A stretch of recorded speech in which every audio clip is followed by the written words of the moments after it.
Sir 10th class paper correction పోయినారు కదా ఎట్లా అయినారు సార్ పిల్లకాయలు?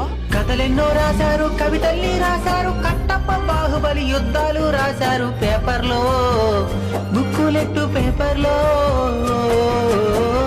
వేల వేల ఫీజులేల లోన చూస్తే ఏమి రాయాల, ఫెయిలు చేసే మనసు రాల. అరెరే ఫెయిలైన బాధ ఏల, రాయొచ్చు మళ్ళీ మేల, సూసైడు థాట్స్ ఏల తప్పులే.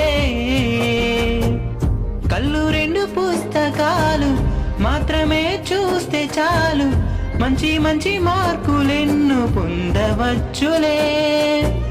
చదువులేని గొప్ప వాళ్ళు చేశారులే ఎంతో మేలు, వాళ్ళలా బ్రతికితే మీరు సూపర్ హీరోలే.